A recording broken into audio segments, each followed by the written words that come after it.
Yes, everybody, thank you very much for being here again today. I really appreciate you. We have a few questions we need to talk about. Okay.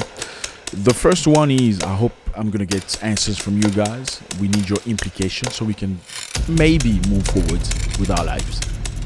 My first question to you is why do Africans get different treatment when they go to a foreign African country as compared to Caucasians? Let me put it this way, to white people who come to Africa.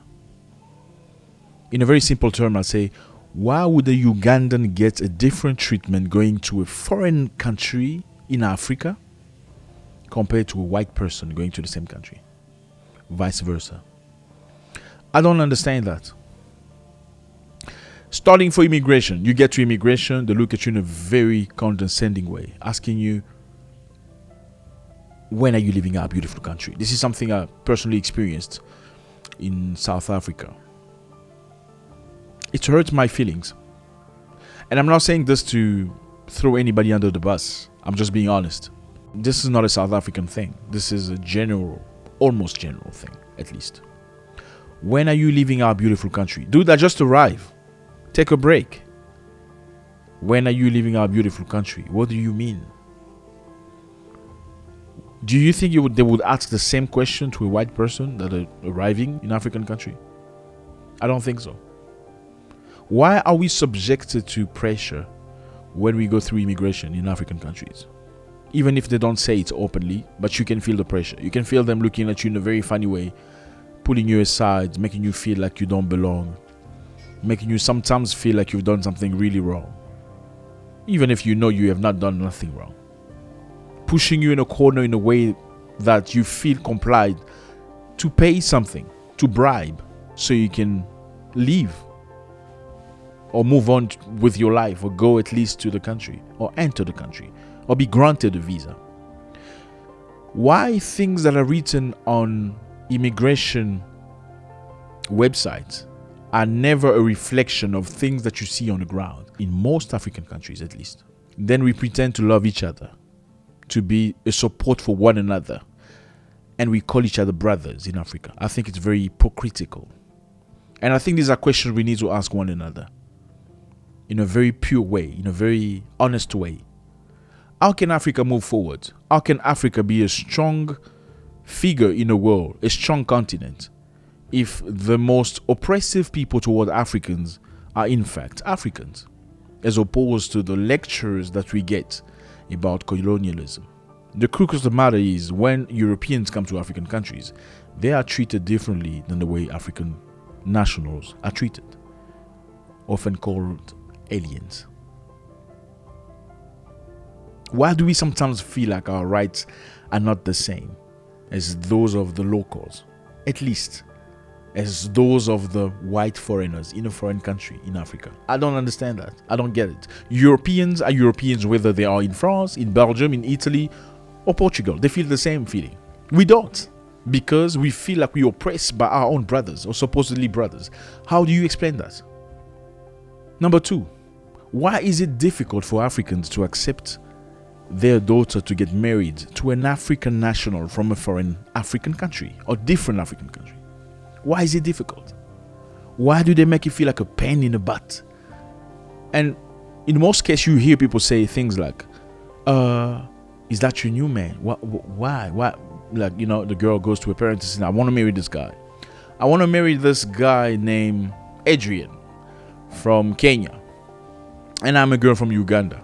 Or let's say I want to marry this guy named Abdul from Senegal. And I'm a woman from Uganda. What does the family say? In all of Uganda, you have not found a decent man? Have you looked through all of the country? You have not found one man that's good enough for you? You just have to go find somebody from Senegal or Nigeria or Ghana? Okay, maybe there's an issue with that. But why don't they apply the same rules when it comes to white people? When a white person wants to marry a Ugandan girl or a Kenyan girl for that matter or a Nigerian girl, then that's not a problem. It does not pose a problem. When it's a white guy, it poses no problem. But when it's an African person from a foreign or a different African country, then you come up with rules and stories and historical facts and all that crap. I don't understand that. How hypocritical is that? Just like some girl told me a while back, a woman from Eritrea. She explained to me how her country usually do not encourage people to marry people from different countries, okay, because of the things that has happened to the country. As you know, according to her, they lost many men and stuff like that. Therefore, they needed to urgently find a way to bring people together, to have more Eritreans, pure-blooded, under bracket. But then she told me a story about a friend marrying a white guy and how they live in America. And I'm like, okay, this is controversial. Like, this is... I mean, aren't you the same person that just said earlier that you do not marry people from different countries because of cultural reasons or war reasons? Okay, so that only applies to African nationals, not with white people. How can we be the same people with that type of mentality? I don't understand that. Why is the credibility of an African person is always doubted when he goes somewhere else compared to white people? Let me give you an example. A man comes with a project that's decent enough, and he's a good man. He's got everything that's needed, everything that's required. He wants to bring in a project. Why do you ask all these questions? What degree does he have? Where did he study? What gives him the authority to do that?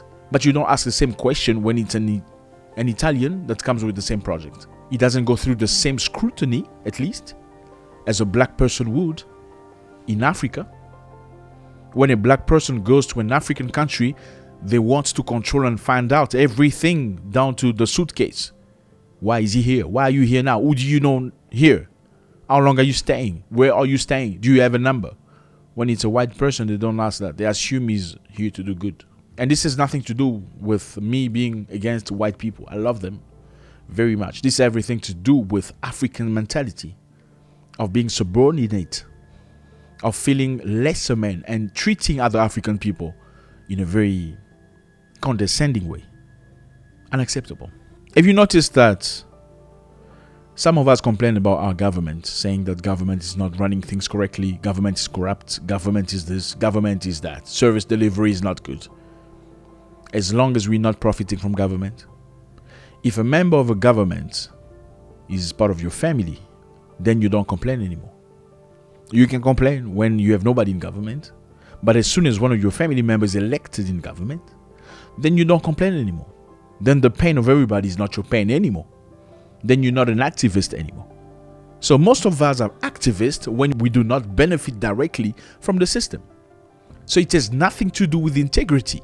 It has everything to do with profit. Why are we like that? Why are we easily corruptible? They can kill people as long as you get paid. You don't see any problem. If you don't get paid, then you pull all the alarms and everybody has to know that something's wrong. I think we need to change our mentality. And beyond that, I need you to come forward with ideas. Let's talk, brothers, okay? This is how we call each other in Africa, even if we don't really mean it sometimes, most of the time at least. Let's talk. Things are happening in the world. Russia is at war with Ukraine. We're going to be impacted whether we like it or not. I'm going to make another video about that later. But for now on, let's discuss. Why are the prices different from foreign African nationals? Why are the services different? Why is the treatment different? Why can't we treat each other like real brothers, like we pretend to be? Thank you very much, guys. I really appreciate you. I think we're going to have a lot more talks like this. If you enjoyed it, please feel free to join the crew. Appreciate you, and I hope to speak to you again very soon. God bless.